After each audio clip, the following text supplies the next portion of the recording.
मित्रों, वैदिक ज्योतिष केंद्र में आपका स्वागत है। आज हम बात करने वाले हैं जन्म कुंडली में 11वें घर या एकादशेश।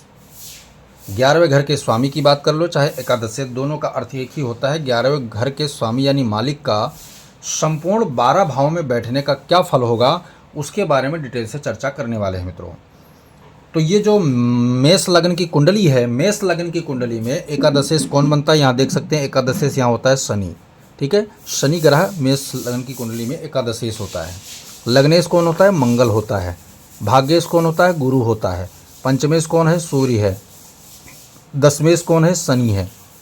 भाव प्रथम, द्वितीय, तृतीय, चतुर्थ, पंचम, षष्ठ, सप्तम, अष्टम, नवम, दसम, एकादश और द्वादश, ये सभी भावों की चर्चा हम करेंगे कि एकादशेश जब इन भावों में आकर के किसी भाव में बैठेगा तो उसका फल क्या होगा। सभी एक एक भाव का पर्टिकुलर चर्चा करने वाले हैं मित्रों। वीडियो बड़ा शानदार रहने वाला है, इसलिए उसको देखोगे तभी समझ में पूरी तरह आएगा, बिना स्किप करके, तभी आपके समझ में पूरी तरह आने वाला है मित्रों। कुंडली में 11वां भाव जो होता है, 11th लॉर्ड जिसको हम कहते हैं ना, बहुत महत्वपूर्ण भाव होता है, क्योंकि ये लाभ, सबसे ये समझ जाइए कि 11 भाव होता क्या है। क्योंकि मेरे पास कमेंट में आया हुआ था कि भाव के कारक को भी समझाइए, भाव क्या कहता है उसको भी समझाइए आप धीरे धीरे, तो ताकि जब तक कुछ समझने में आसानी हो। तो आज हम उस पर पर्टिकुलर ध्यान देके कमेंट का बेस आधार बना करके पूरी तरह समझाएंगे मित्रों कि भाव और उन भावों पर बैठने का असर जो होता है उसको हम पूरी तरह समझाने का प्रयास करेंगे। आज सबसे सरल पद्धति जो होगी वही इस्तेमाल करेंगे, ताकि समझने में हमारे व्यूवर्स को कोई तकलीफ़ ना हो, कष्ट ना हो, और आसानी से वो चीज़ें समझ में उनके आ जाए। क्योंकि हमारा समझाने का जो मेन बेसिस है वो आपके समझ में आना भी तो चाहिए। 11वां घर क्या होता है, 11वां घर होता है लाभ का। ठीक है, पहला चीज़ वहाँ से देखा जाता है लाभ। दूसरा है आशाएं।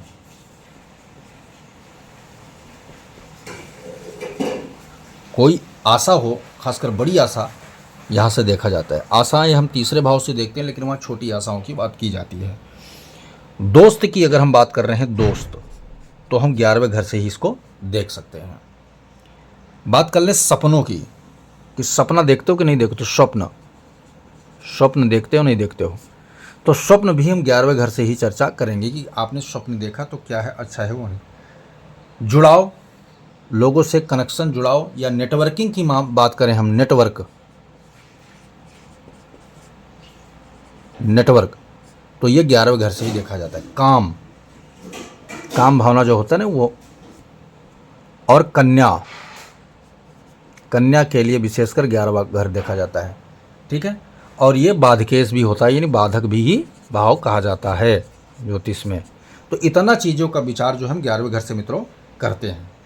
अब इन एकादशेश का लॉर्ड यानी स्वामी अन्य भाव में जाके बैठेगा, तब क्या चर्चा होगा, उस पर आज हमारा जो वीडियो है, मेन बेस है, आधार है, वो ये है कि समस्त 12 भाव में, यानी प्रत्येक भाव की चर्चा करेंगे कि 11वें घर का स्वामी अगर जाके बैठता है तो क्या होगा। तो पहले घर की जब चर्चा करते हूँ, फर्स्ट हाउस की चर्चा करूँगा, तो ऐसा जातक जो होता है वो महत्वाकांक्षी हो जाता है। एक तो महत्वाकांक्षी ऐसा जातक होता है जिसके पहले घर में 11वें घर के स्वामी जाके बैठ जाएं। ठीक है, आत्मनिर्भर भी होता है वो, आत्मनिर्भरता जो है उसके रहती है। ठीक है, लक्ष्य प्राप्त करने, लक्ष्य का साधक होता है कुल मिला के, मतलब जो हमारा कि ये काम हो जाए, काम चालू कर रहे हैं कि ये काम करना है, यानी केंद्र लक्ष्य जिसको बोलते हैं ना, वो प्राप्त करने में माहिर होता है ऐसा व्यक्ति। ठीक है, अच्छा, लाभ कमाना हाँ अपने परिश्रम से ही जानेगा वो, उसके मन में ये विचार रहेगा कि मैं जो लाभ कमाऊँ वो अपने परिश्रम के द्वारा है, किसी के दया का वो काम ना करूँ। परंतु दोस्तों का सहयोग, उसे परिश्रमी हम कह सकते हैं उसको, परिश्रमी, और दोस्त से उसको सहायता मिलती है, दोस्त से मदद उसको मिलता है। पहले भाव में जब एकादशी का स्वामी बैठता है तब ये फल होता है मित्रों। दूसरे घर की बात करूं कि दूसरे घर में जब बैठते हैं एकादशी का स्वामी, तब क्या होता है, दूसरे घर में बैठने पर धन यानी अर्थ, आर्थिक लाभ अच्छा होता है ऐसा जातक को, ठीक है, आर्थिक लाभ होता है। अच्छा, परिवार के, चूंकि कुटुंब का भाव है तो परिवार जुड़ा रहेगा इससे, तो परिवार के माध्यम से या परिवार के संबंध से स्थापित होकर कहीं ना कहीं धन आने का योग बनेगा, ठीक है, परिवार के माध्यम से उसको कहीं ना कहीं इनकम होगा। दूसरे घर में अगर एकादशी इसका स्वामी बैठता है, उसके बोलने चालने की कला बहुत आकर्षक हो जाएगी, ठीक है, और आर्थिक सुरक्षा की गारंटी हमेशा उसके पास रहने वाली है। अच्छा, व्यापार, ये 100% व्यापार करेगा इसी संभावना बन जाती है जीवन में, दूसरे घर में जब एकादशी इसके स्वामी बैठते हैं। तीसरे घर की बात कर लें कि तीसरे घर में एकादशी इसके स्वामी बैठेंगे तब क्या होगा। तीसरे घर में जो छोटे, यानी इस जातक से जो छोटे लोग होंगे, जैसे भाई बहन की बात करें हम, भाई बहन जो भी इससे छोटे होंगे उनको लाभ मिलेगा, या उनसे इस जातक को लाभ मिलता है, ठीक है, छोटे भाई बहनों से भी लाभ मिलता है। अब मेहनत होगा करेगा तो सफलता तो मिलने वाली है, तो मेहनती होने के साथ साथ साहस में भी काम करेगा, और वे व्यक्ति ऐसा जातक जो है सफल भी होता है, मेहनत और जो है पराक्रम के द्वारा सफलता उसको प्राप्त होती है। तीसरे भाव में मेहनत, जैसे कहते हैं ना, रंग लाई, मेहनत रंग लाई, ठीक है, साहस के साथ कार्य करेगा तो उसको सफलता मिलने वाली है। अच्छा, यह चीज़ और क्या है, नेटवर्किंग, मीडिया प्लानर जो होते हैं ना, मीडिया, नेटवर्क, लेखन, पत्रकार वगैरह की बात करते हैं ना, मीडिया, लेखन, नेटवर्क, यहाँ पर क्या है, इससे लाभ कमाता है ऐसा जातक इससे लाभ कमाता है। इन सेक्टर में जुड़ करके, मतलब अगर वो व्यापार धंधा करता है तो वो लाभ कमाएगा रहेगा, लाभ कमाने का काम वो जीवन में करेगा। मित्रों, बात कर लेते हैं चतुर्थ भाव की। चतुर्थ भाव में अगर एकादशी का स्वामी बैठते हैं तो क्या लाभ होगा। चौथे भाव में आज बिल्कुल सरल और सटीक तरीके से लिख के समझाऊंगा ताकि समझने में कोई दिक्कत ना आए। चौथे भाव में क्या होता है, माता का भाव होता है, भूमि भवन वाहन का भाव होता है, ठीक है, तो इसमें उसको लाभ मिलता है, ठीक है। अच्छा, वो क्या काम करेगा, रियल एस्टेट आदि की, प्रॉपर्टी आदि का धंधा वो कर सकता है, मोटे तौर पर कहें प्रॉपर्टी डीलर का काम वो करके अच्छा लाभ वो कमा सकता है।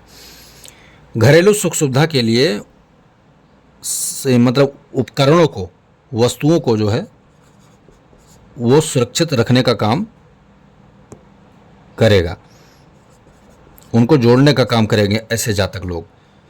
पंचम भाव की बात करें तो पंचम भाव चूंकि शिक्षा का भाव है, संतान का भाव है, तो शिक्षा, संतान और प्रेम में इनको सफलता मिलेगी, लाभ मिलेगा और तरक्की करने वाले होंगे, ठीक है। रचनात्मक तरीके से, यानी कोई चीज़ डिज़ाइन वगैरह जो होता है, डिज़ाइन को कोर्स वगैरह करके या फिर फिल्म्स दुनिया में जा कर के मतलब रचनात्मक क्षेत्रों में जा कर के आर्थिक लाभ इनको मिल सकता है। अच्छा, इनकी कहीं ना कहीं रुचि जो है शेयर मार्केट में, पंचम भाव वालों को शेयर मार्केट में भी ये एकादशेश ले जाता है, शेयर मार्केट से पैसा कमाने का काम करेगा। छठे भाव की बात कर लें हम। छठे भाव में क्या होता है, विरोधियों से भी लाभ कमाएगा वो, शत्रुओं जो होते हैं, शत्रु विरोधियों से भी लाभ कमाने का काम करेगा वो। प्रतियोगिता में सफल होगा, प्रतियोगी कंपटीशन जो होता है ना, वो उसमें सफलता दिलाएगा। चिकित्सा, यानी कि डॉक्टर जो है ना, चिकित्सा, सेवा, ठीक है, कानून, इन मामले में कार्य करके वो सफल हो सकता है।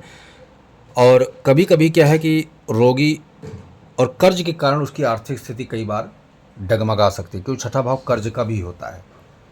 तो रोग और कर्ज, इस पे थोड़ा उसको कमांड रखना होगा, तभी जाके आगे उसको लाभ और हानि दिखेगा, यानी अपने आप को सुरक्षित रख सकता है, नहीं तो कर्ज उसको कई बार मिटाने का काम कर सकता है। मित्रों,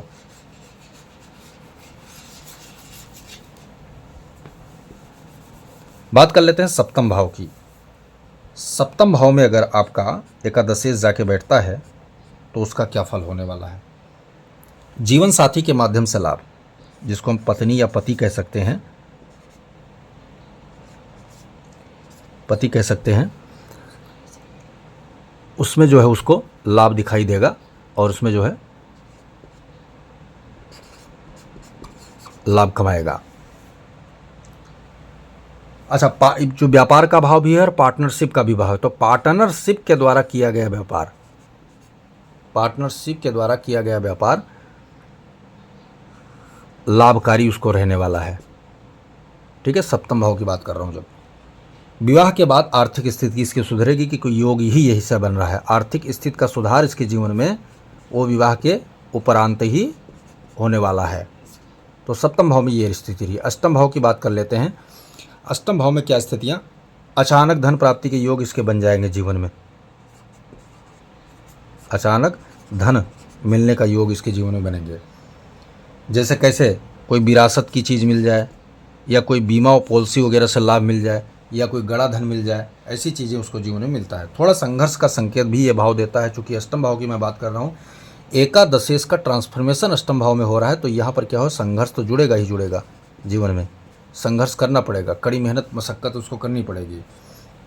ठीक है, ये भाव जो होता है गूढ़ विद्याओं का, गूढ़ इन्हें खुफिया विद्या के लिए मालिक होता है, रिसर्च का स्वामी होता है, तो इनमें भी कहीं ना कहीं रुचि होगा, इससे आर्थिक लाभ वो कमाएगा। जहाँ तक नवम भाव की बात कर लेता हूँ, नवम भाव में एकादशेश का स्वामी अगर जाके बैठते हैं तो व्यक्ति भाग्यशाली होता है, एक प्रकार का राजयोग बन जाता है ना। नौ में मतलब एकादशेश नवम भाव में जाके बैठ जाए तो भाग्यशाली, और उसके ऊपर अपने गुरु और पिता दोनों की कृपा या आशीर्वाद रहता है, जीवन में वो तरक्की पाता है। यहाँ शिक्षा भी वो क्या करेगा, मेधावी शिक्षा, उच्च शिक्षा जिसको बोलते हैं ना, वो अर्जित करेगा और विदेश का योग भी उसके जीवन में बनता है मित्रों। नवम भाव में धर्म का भाव चूँकि है, दर्शन का भाव है, तो इससे भी उसकी रुचि बनी रहेगी, वो दार्शनिक होगा और धर्म से जुड़ करके वो लाभ कमाने का काम करने वाला है। बात कर लेते हैं दसम भाव की। दसम भाव में क्या स्थितियाँ रहने वाली हैं। करियर से बड़ा लाभ होगा। करियर मतलब करियर तो सबका ही लाभ के लिए होता है, लेकिन इसको अपने करियर से ज़्यादा लाभ होगा, लेन देन से कम होगा। उच्च पद, ये उच्च पद पाने वाला होगा, कहीं पदस्थ यानी बड़ा अधिकारी वगैरह बन सकता है, इसमें उसको लाभ मिलने वाले हैं। नौकरी और व्यवसाय दोनों में इसको कहीं ना कहीं कॉमन चीज़ें रहेंगी। व्यापार में भी लाभ कमा सकता है और अगर नौकरी ऐसे ज़्यादा करते हैं तो उसमें भी लाभ इनको कमाए जाए। या ऐसा कर सकते हैं कि हो सकता है कि नौकरी पहले करें, बाद में नौकरी छोड़ करके व्यापार में लग जाएं। ऐसा बहुत से लोग करते हैं, वही योग ये बना रहे हैं ग्रह दसम भाव में बैठने के बाद।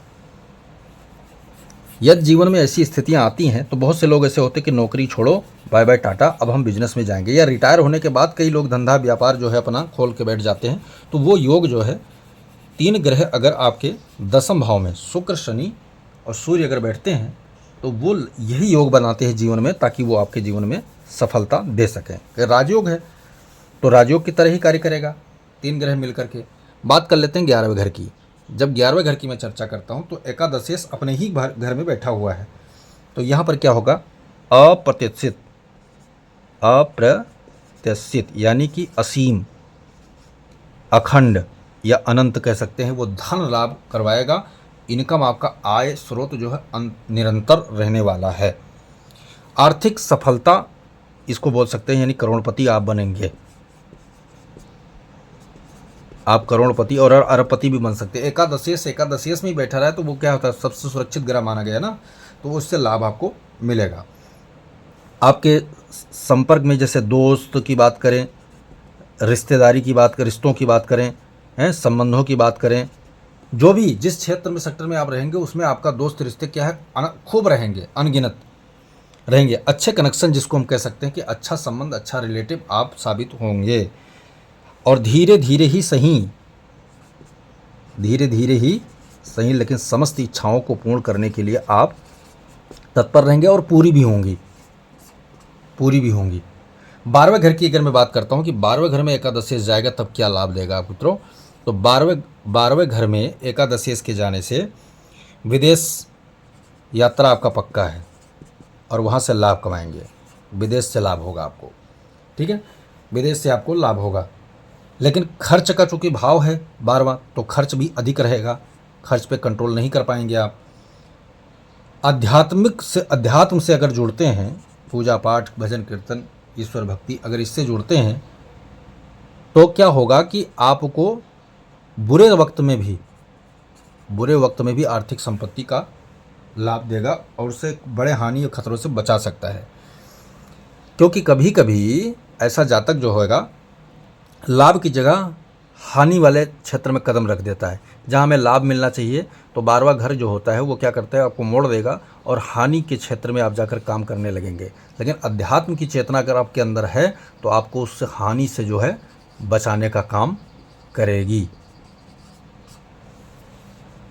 12वें घर की बात और करें तो कानूनी लड़ाई अगर आपके साथ चल रहा है, कोई विवाद चल रहा है और 11वें घर का स्वामी अगर उसमें आकर बैठ जाता है तो क्या होगा, पैसों के दम पर आप कानून से कोई भी चीज़ें जीत सकते हैं।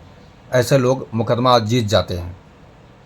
तो ये रहा मित्रों 12वें भाव में एकादशेश यानी 11वें घर के स्वामी का समस्त 12वें भाव में बैठने का है। अगर 11वें घर में यहीं बैठा है, यही सारा फल मैंने आपको एक सरल और सटीक विश्लेषण करके आपको समझाया। वीडियो पसंद आए तो लाइक करें, शेयर करें, सब्सक्राइब करें और साथ में बेल आइकन का बटन जरूर दबाएं ताकि हमारा नया लेटेस्ट वीडियो आप तक सरल सहज सूत्रों के साथ आप तक जरूर पहुंचे। मित्रों, जय सिया राम।